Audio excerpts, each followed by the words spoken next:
Viva Culture, l'actualité des arts vue par l'association Maison de la Culture du Havre. Présentée par Isabelle. Viva Culture, l'émission de la culture dans toutes ses découvertes. Bonjour à toutes et à tous, bienvenue sur Viva Culture. Aujourd'hui, je me suis intéressé à l'occupation des théâtres en France et notamment bien sûr au Havre. Avec Christophe, nous avons interviewé 2 occupants du Volcan. Bonjour Al, peux-tu te présenter en tant qu'artiste individuellement et ensuite présenter le mouvement dans lequel tu participes Oui, bien entendu. Alors donc moi c'est Al, je suis de Saint-Étienne à la base, ça fait 4 ans et demi que je suis au Havre. Je suis venu pour un master de création littéraire, donc moi ma pratique artistique c'est l'écriture.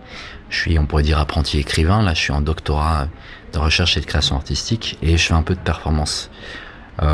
Sinon par ailleurs je fais partie d'une association qui s'appelle La Poudrière, qui est une association queer havraise, c'est-à-dire LGBTIQ, lesbiennes, gays, trans, intersexes, et on est plusieurs de ses membres à s'investir dans l'occupation du volcan. D'accord. Et, le mouvement en lui-même d'occupation du volcan regroupe toutes les disciplines culturelles ou principalement les théâtreux? En fait, comme je te disais à l'instant, l'occupation du volcan a été initiée par des personnes, des travailleuses des arts, majoritairement des intermittentes du spectacle et de l'emploi, même si ce statut n'existe plus, c'est-à-dire tout ce qui est catering, etc. Qui est le plus représenté à la base, c'est beaucoup de techniciennes des espaces culturels. Et avec les semaines passant, là, il y a de plus en plus de gens différents. Dans le domaine des arts, il commence à y avoir des plasticiens, des plasticiennes, des auteurs-autrices, etc. Et sinon, c'est ça qui est intéressant, et le plus intéressant à mon sens, c'est une convergence globale, c'est-à-dire il n'y a pas que des gens des métiers des arts qui sont au volcan, il y a aussi des précaires, il y a aussi des citoyens-citoyennes, il y a aussi des gilets jaunes. Voilà, une grande pluralité de personnes ici, des étudiants, étudiantes aussi. D'accord. Depuis quelques semaines, on voit des opérations de sensibilisation à la situation du monde culturel. On a vu les personnages apparaître aux fenêtres de l'Art Hotel, Mascara qui a fait une fresque. Il y a 2 ou 3 semaines, les files d'attente fictives de spectateurs. Est-ce qu'il y a d'autres événements en cours de réflexion ou prévus à ce jour? Tu viens de résumer effectivement des actions qui ont été portées par des commissions à l'intérieur du volcan, c'est-à-dire de l'occupation du volcan, c'est-à-dire qu'on a réparti en fonction des actions qu'on voulait faire, que ce soit l'accrochage, l'affichage d'un côté, de l'autre côté, des commissions plus musique, etc. Donc tu as résumé, oui, il y a eu la file d'attente entre le volcan et le théâtre de l'Hôtel de Ville. Il y a eu effectivement... on a aussi on rejoint des autres propositions de manifestation, la marche pour le climat, un hommage contre les violences faites aux femmes suite à l'assassinat d'une femme au Havre.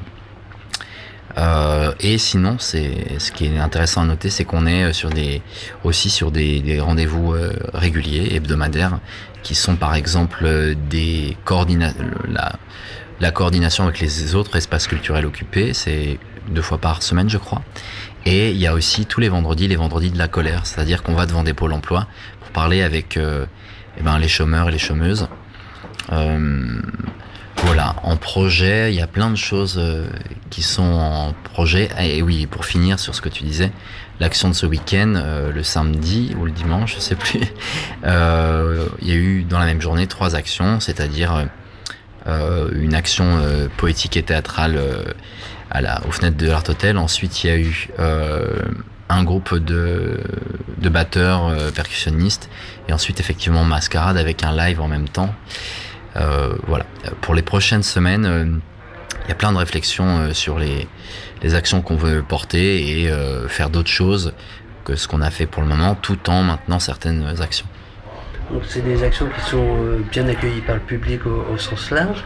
Est-ce que vous avez eu des contacts ou des liens avec des élus locaux ou avec des décisionnaires qui auraient été sensibilisés par ces actions ou par la situation en elle-même? Alors, je voudrais pas dire bêtise, mais de ce que je crois avoir en tête, il y a eu une rencontre avec l'adjointe à la culture, je crois, du Havre. Sinon, il y a une rencontre avec la DRAC, la Direction des Affaires Culturelles. Voilà, sinon les liens sont surtout entre les actrices de ces milieux, c'est-à-dire les théâtres, les scènes de danse, etc. Enfin voilà, il y a une volonté à la base que tout le monde marche dans le même sens. Et je pense qu'on peut enchaîner sur une autre question que tu allais, j'imagine, me poser, c'est quelles sont les revendications. Tout à fait. En fait, la revendication principale, c'est l'abandon de la réforme de l'assurance chômage qui touche tout le monde.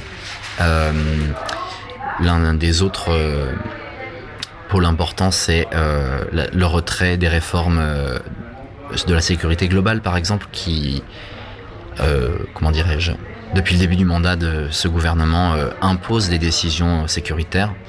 Et il y a aussi effectivement la réouverture des lieux culturels et la prolongation de l'année blanche pour les intermittentes du spectacle, mais pas que. D'accord, merci. Nous vous souhaitons un bon courage pour la suite du mouvement et nous espérons que celui-ci sera suivi partout en France. Car un pays sans culture, c'est un pays qui se meurt. Nous avons besoin de culture. Je rajouterais un petit truc, c'est... je pense qu'il est important que les gens sachent que justement, c'est pas une plateforme, une citadelle, une plate-force. C'est, on veut le volcan comme un foyer de lutte. C'est-à-dire que bien sûr que c'est un espace imposant où, en termes de classe sociale, tout le monde ne se rend pas, on en est bien conscient. Mais le but est de créer des choses au volcan pour les exporter dans toute la ville. Pour répondre aux volontés d'action, c'est plutôt ça dans les prochaines semaines. Aller sur plein de marchés différents, aller dans les quartiers aussi, parce que créer un mouvement qui ne soit que dans le centre-ville, ça n'a pas de sens. Et que voilà, c'est là où je voulais en venir. Les gens n'hésitent pas à venir. On sait qu'ils hésitent, mais on les encourage à venir au volcan. Et justement, être ici, passer ici, ça permet de tisser des liens.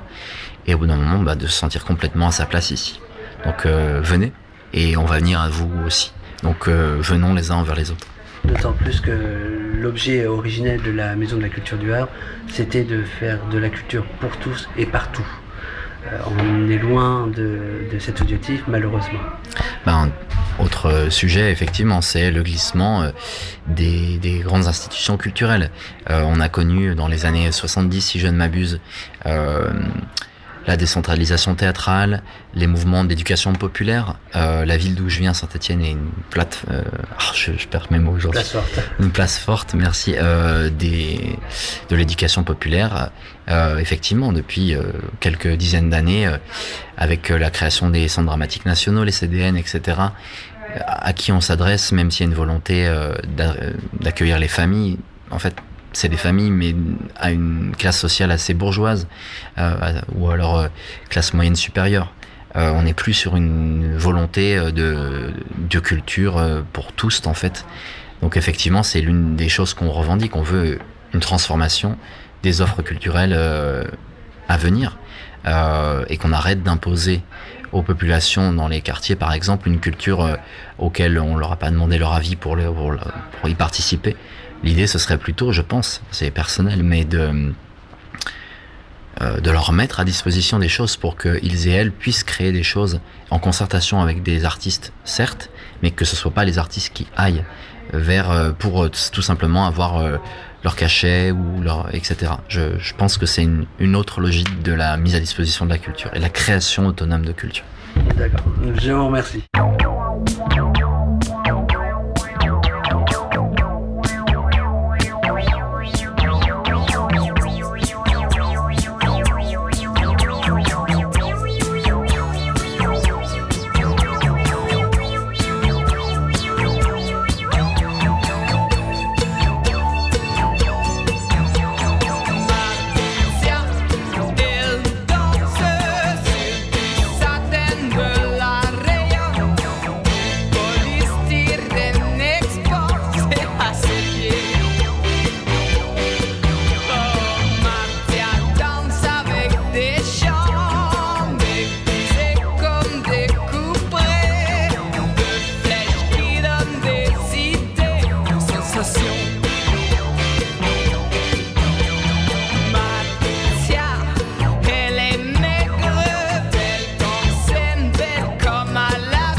Stepowski, bonjour. Bonjour. Alors, vous êtes comédienne acrobate. Vous avez fondé une compagnie qui s'appelle Les Pieds au Mur et vous êtes, peut-être on peut le dire, en résidence actuellement à La Forge. Tout à fait. Donc, voilà. Je travaille avec Hélène François, donc qui n'a pas pu venir malheureusement aujourd'hui, mais voilà, qui est de tout cœur avec nous. Et là, on est à La Forge, puisqu'il devait y avoir la fête de la scie, normalement, qui était prévue ce week-end. Et cette annulation n'a pas annulé notre résidence. Donc une résidence, c'est en fait c'est plutôt une mise à disposition du plateau d'un théâtre pour qu'on puisse travailler, s'entraîner, créer, voilà. Mais voilà, d'autant plus qu'avec cette crise sanitaire, et c'est pourquoi j'avais souhaité vous interviewer, les artistes et les intermittents du spectacle, mais on va peut-être élargir la notion, sont en grande difficulté actuellement. Tout à fait. Et vous avez participé, ou vous êtes à l'initiative du mouvement Le Havre Occupation. Tout à fait, oui. On a un peu lancé au début un groupe Facebook avec Hélène, et puis ce groupe a fait d'énormes petits, et du coup maintenant il y a vraiment un mouvement qui s'appelle Occupation Le Havre. Donc on a repris le terme occupation, puisque tous les théâtres actuellement occupés en France, et il y en a 150, c'est Occupation Rouen, Occupation Caen, Occupation Cherbourg. Donc on est en lien avec toutes les occupations nationales, et on a tout un groupe au niveau régional avec lequel on échange des choses pour pouvoir faire des actions communes et puis avoir des réflexions communes, puisque je pense que l'union fait la force. Oui, c'est interdisciplinaire. C'est interdisciplinaire, oui, tout à fait. On essaye d'avoir effectivement, puisque comme on est dans les théâtres, un accent sur la culture, mais surtout, il nous importe principalement de défendre des causes communes à tous et de faire un petit peu de ces collectifs-là une prise de parole citoyenne. Il y a des agoras qui sont organisés, notamment avec le public. Il y a des débats qui sont aussi soulevés, et notamment la principale en ce moment revendication, c'est le retrait de la réforme de l'assurance chômage. Oui, c'est ça. Elle pose beaucoup de problèmes. J'ai vu aussi que les syndicats, d'ailleurs, y étaient opposés. Tout à fait. Oui. Ça veut dire que vous élargissez la cause des intermittents du spectacle aux autres précaires, aux autres intermittents. Oui. Je pense que si on défend juste un petit peu sa petite personne, c'est pas très très intéressant, parce que le monde est énorme, et que les causes sont énormes actuellement, puisque la crise sanitaire est, à mon sens, un peu prétexte pour faire passer un peu des choses avec lesquelles il n'y a aucun débat, et de manière assez totalitaire, à mon sens. Autoritaire, en tout cas. Autoritaire, tout à fait. Oui. Oui. Et du coup, vous plaidez aussi pour un accès au RSA des jeunes. Voilà, tout à fait. Puisque jusqu'à présent, c'est pas possible. Tout à fait. On remarque que la crise sanitaire a plongé quand même les étudiants et les jeunes en général dans une très grande précarité, avec en plus le manque de lien social. Donc ça découle sur quand même énormément de suicides actuellement, et on en parle très très peu. Une fois de plus, comme tous les sujets qui fâchent. Et il faut aussi se poser la question sur qu'est-ce que c'est que, effectivement, d'avoir 20 ans pendant cette période-là, de ne pas pouvoir subvenir à ses besoins, donc être complètement exclu et partir déjà avec la boule au ventre. Donc il y a quand même des systèmes qui existent comme le RSA, et pourquoi on ne pourrait pas l'élargir à ceux qui en ont le plus besoin. Oui, c'est vrai que la question est vraiment sur la table. Alors, vous réclamez aussi la prolongation de l'année blanche. Tout à fait. Pour les artistes. Voilà, puisque en fait, on a eu la chance quand même d'avoir cette année blanche qui quand même nous a permis de vivre pendant une année, puisque le spectacle est quasi total à l'arrêt. En fait, les seuls secteurs qui continuent à fonctionner sont le cinéma et la télévision. Voilà, donc là, il y a des choses qui se passent. Et puis aussi une partie du spectacle vivant subventionné qui est en résidence dans des lieux, voilà, donc qui peut heureusement continuer à travailler, et c'est très bien pour eux. Maintenant, tout ce qui est festival, ça concerne des intermittents, mais pas que. Ça concerne aussi énormément de métiers comme la restauration, comme l'événementiel, où il y a aussi des prestataires, etc. Et tous ces gens-là, d'abord, n'ont pas pu bénéficier de l'année blanche, donc c'est vraiment problématique. Et le prolongement de l'année blanche, ça veut dire aussi que là, je veux dire, faire une intermittence, c'est-à-dire 507 heures en 12 mois sur les à peine 3 mois qui vont rester cet été, puisqu'on ne sait même pas quand est-ce que ça va rouvrir, c'est strictement impossible. Donc moi, personnellement, je préfère travailler que d'avoir une année blanche. Bien sûr. Et l'année blanche n'est pas le même revenu que quand on va travailler. Les gens pensent que c'est la même chose, pas du tout. En fait, quand on a une intermittence, les cachets viennent compléter notre intermittence. Donc l'année blanche, c'est le minimum pour nous pour vivre, en fait. Oui, oui. Et le maintien de cette année-là, c'est un petit peu, entre guillemets, une forme de minimum par rapport à des gens qui continuent à être quand même... dans des engagements de crédit, dans des engagements familiaux. Enfin, je veux dire, il y en a qui sont avec des familles, etc. Donc, c'est absolument insupportable de ne pas pouvoir travailler alors qu'il y a quand même des choses qui peuvent se passer. Enfin, je veux dire, dans plein de pays d'Europe, il y a des théâtres qui sont restés ouverts, même en pleine pandémie. Si les gestes barrières sont correctement respectés. Il y a eu des festivals qui ont été tests.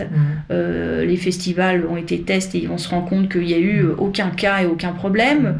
La rave party à Lioré qui a eu lieu, il y a eu 0 cas parce que malgré tout, les gens ont été prudents, les gens se sont fait tester avant, personne n'est inconscient.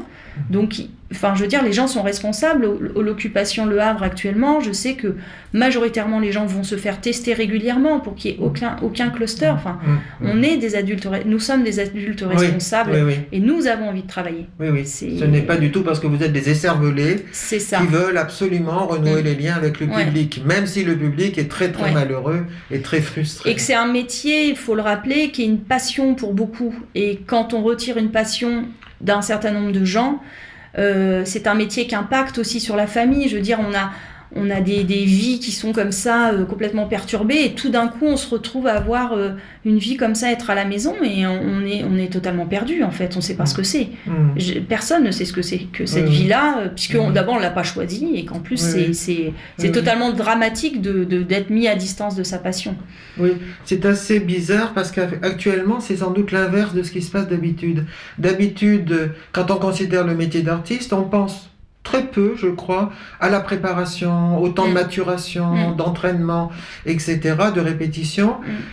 Et on pense surtout, évidemment, à la scène et au rapport avec le public, alors qu'actuellement, c'est l'inverse. Les artistes peuvent, en général, être en résidence, pas tout le temps, mais être en résidence ou répéter, travailler, mais ils sont coupés des publics. Ouais. Non seulement on est coupé du public, en plus les artistes qui sont en résidence, c'est une petite partie, quoi. Nous, la salle où on répète actuellement est une salle municipale dans laquelle on a des créneaux. Elle est fermée depuis 4 mois, donc ça veut dire que les entraînements qu'on fait d'habitude de cirque, on n'y a pas accès. Bon, quand vous remontez sur votre tissu et que ça fait 4 mois que vous n'êtes pas monté sur un tissu, ça fait mal. Bien sûr. Mais je veux dire... c'est le cas aussi les techniciens qui sont dans des rythmes comme ça, de montage-démontage. Tout d'un coup, ils se retrouvent chez eux. Il y a un manque d'activité qui est même dur psychologiquement, physiquement, de cette espèce de rythme, de cette adrénaline. Et des automatismes et des compétences qu'on a pu acquérir. Tout est en suspens. Donc c'est les danseurs qui ne peuvent pas... danser, les musiciens qui sont que chez eux, enfin je veux dire Et alors pourquoi à ce moment-là vous n'avez pas opté pour le théâtre de rue ? Ah bah moi j'ai opté depuis longtemps sur le théâtre de rue. D'accord. En fait le petit souci qu'on a eu, c'est par rapport par exemple on a fait des actions sur notamment le marché des Halles où on a fait un petit peu de spectacle de rue, mais très rapidement il faut vraiment annoncer avec des banderoles, avec des messages que attention, ceci n'est pas un spectacle, parce que si on commence à le faire trop de spectacles gratuitement sur les marchés ou sur les places, bien sûr, les gens vont simplement se dire c'est chouette, la municipalité ils nous ont prévu des petits artistes pour qu'on s'embête pas trop, alors que c'est pas du tout le sujet. Donc trouver la manière en même temps avec nos armes qui sont la musique, le théâtre, etc., et que ça soit une lutte, c'est quand même assez délicat. Il y a eu un grand concert de batterie le week-end dernier dans le forum du Volcan. Bon, c'est de la batterie et c'est tout le monde, c'est une performance. Donc tout ce qui est un peu de l'ordre de la performance du happening, ça peut marcher. Mais il faut trouver, quoi. Oui, mais un spectacle, c'est encore autre chose. Oui. Un spectacle, ça se prépare avec des répétitions, ça se rémunère, et en fait le problème c'est que si on commence à mettre comme ça à disposition du spectacle dans la rue, comme ça se faisait avant du temps des saltimbanques et qu'on était au chapeau, on régresse. C'est-à-dire que non, il faut que les municipalités mettent de l'argent, ou que les collectivités, ou que les associations, ou que les particuliers, peu importe, voilà, on va dire la personne qui commande le spectacle et qui rémunère après les artistes, parce que c'est vraiment de ça dont il est question, c'est que derrière il y a des humains qui doivent avoir des salaires déclarés comme tout travailleur.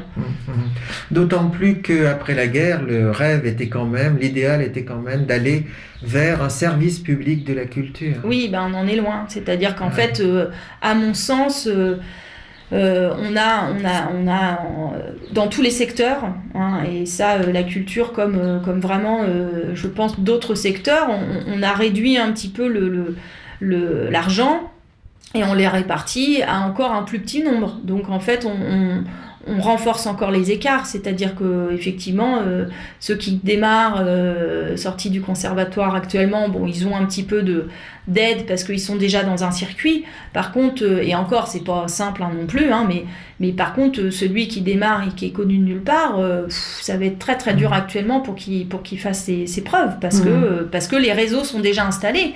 Nous, ça fait 20 ans qu'on existe. Mais les réseaux actuels de théâtre de rue ne veulent pas de nous. Oui. Parce qu'on n'a pas la carte du club. En fait, c'est aussi simple que ça. Il y a un moment donné, c'est des cartes qu'il faut avoir, parce qu'il faut rentrer dans des cases. Et malheureusement, enfin moi, à mon sens, la culture, c'est tout sauf des cases. Et que là, on est en train de faire une culture régalienne, en fait. C'est malheureusement... c'est Molière, c'est tout ça. C'est le roi et sa cour, et moi, je dénonce ça. C'est-à-dire des mécènes. J'ai beau être vicomtesse, je dénonce la royauté. Non, mais je veux dire, on est quand même dans... C'est du mécénat public, c'est-à-dire que il faut rentrer dans un système... Et si on ne veut pas rentrer dans ce système-là, les aides ne sont pas valables.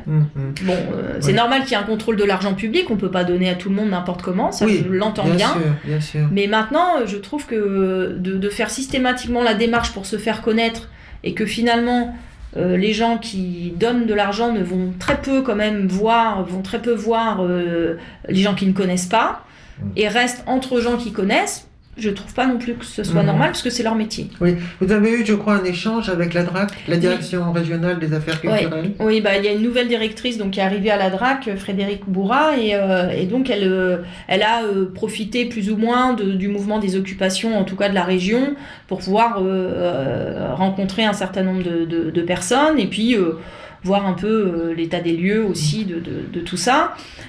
Bon, voilà, la DRAC, c'est la DRAC, et eux, ils sont dans une politique depuis des années et des années, avec toujours ces histoires de cases. Après, on a eu quand même la chance, d'avoir plusieurs représentants, notamment de l'Orne, de la Manche et du Calvados, des représentants aussi du cirque, des représentants, d'avoir quand même 4 personnes de la DRAC qui étaient là pour... parce qu'il y a la directrice et il y a les délégués, pour répondre à nos questions. Et de nouveau, on a reposé trois problèmes vraiment fondamentaux. La question du recensement des compagnies, qui est notamment un peu gérée par l'ODIA, mais pour moi de manière incomplète, et du coup il y a toute une partie du territoire qui est totalement inconnue. La répartition des aides et les systèmes de fonds d'urgence qui doivent être beaucoup plus accélérés que ce qui est actuellement, et de pas forcément répondre à un appel à projet, puisque je veux dire, qui sait ce qui va se passer dans 3 mois? Personne. Donc il y a quand même, je pense, une espèce d'urgence de pouvoir permettre aux compagnies de renflouer un petit peu leur trésorerie, en plus des petites aides de soutien de l'État, parce que là, les dernières aides de soutien de l'État, on n'arrive pas encore à les avoir, donc c'est aussi un système qui se ralentit. Et puis le troisième gros point, c'est la reconnaissance des artistes-auteurs, qui n'est pas du tout pris en compte. Alors eux, ils n'ont aucun régime, puisque l'intermittence, c'est un régime d'assurance chômage, mais eux, ils sont dans des sphères un peu artistes indépendants, un peu auto-entrepreneurs, donc ils n'ont pas vraiment de reconnaissance sociale, et surtout, ils dépendent encore plus de projets de collectivités pour pouvoir s'inscrire dedans. C'est-à-dire qu'en tant que tel, soit ils font partie d'une structure, soit c'est une compagnie qui font appel à eux, qui fait appel à eux, soit...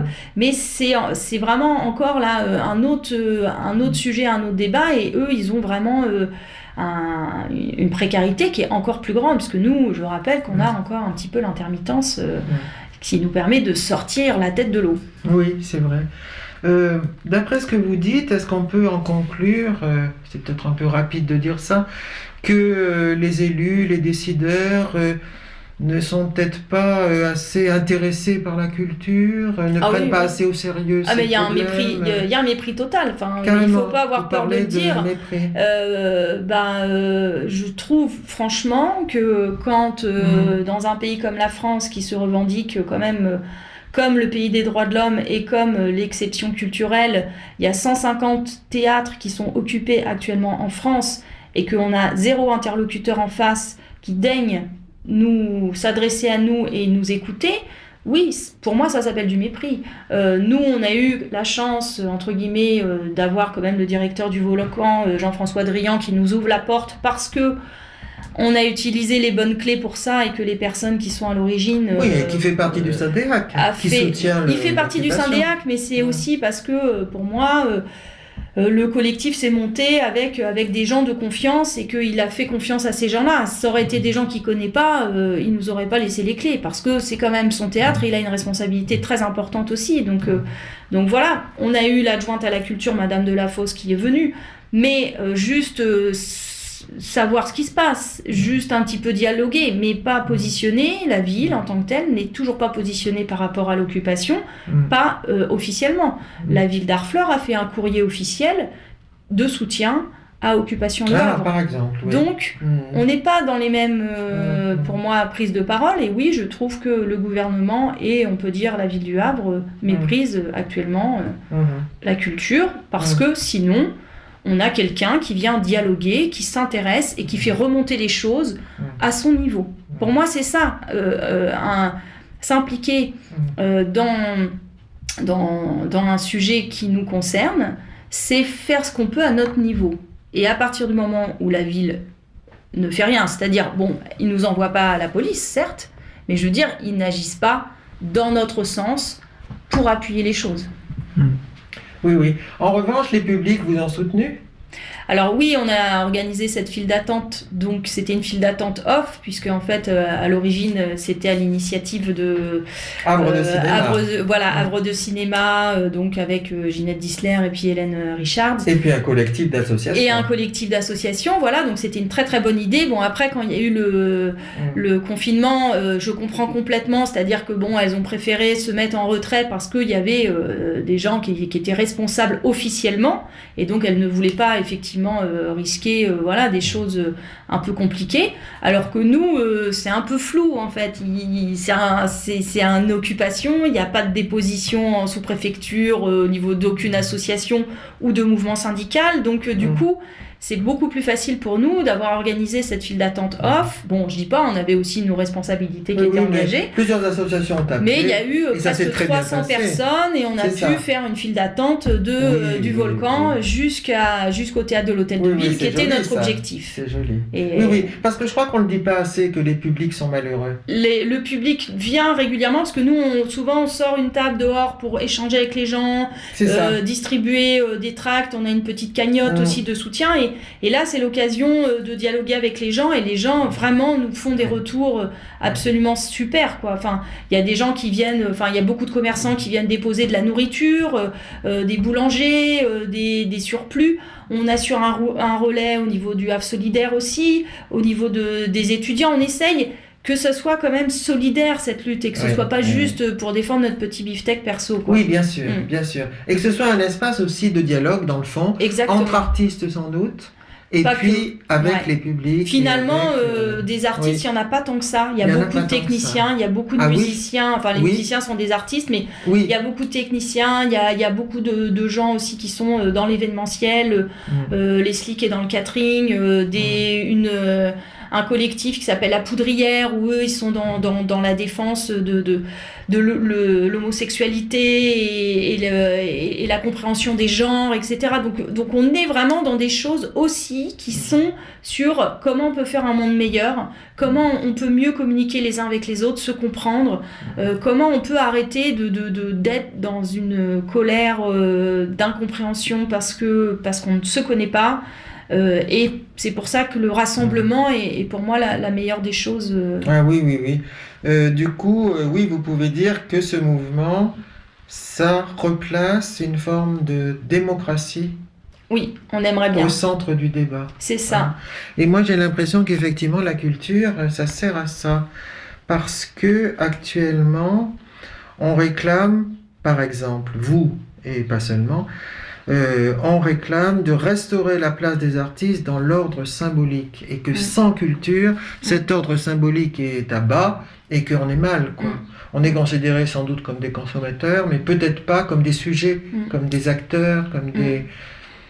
Et oui, et c'est exactement ça, c'est que pour moi les deux piliers essentiels d'une démocratie, c'est l'éducation et la culture. Et que on voit que l'éducation est quand même très mise à mal depuis des années et que c'est quand même assez lamentable comme un pays, enfin dans un pays comme la France, d'avoir quand même un système de santé qui est quand même en train voilà, on voit quand même c'est que tout le problème de la fonction voilà, publique. la crise sanitaire actuellement, je veux dire, A révélé toutes ces 70% failles. est lié à l'effondrement de notre système de santé. Ça, une fois de plus, c'est pas du tout relayé, puisque voilà, on punit les gens sans leur dire, parce qu'on nous considère comme des enfants. Moi, personnellement, je suis une adulte. Quand on me punit, je veux qu'on m'explique clairement les choses. Oui, il y a un virus, mais surtout, il n'y a pas assez de place dans les hôpitaux, il n'y a pas assez de personnel soignant, parce qu'on a tellement baissé les fonds que maintenant, une infirmière, ce qu'elle touche dans l'hôpital public, ça vaut pas le coup. Donc, elle préfère être infirmière libérale ou elle préfère travailler dans le privé. Et je comprends, parce que c'est un métier d'engagement. Dans le fond, votre mouvement aimerait qu'on ne revienne pas au monde d'avant. Oui, ce serait bien. Ce serait que le monde d'après soit meilleur.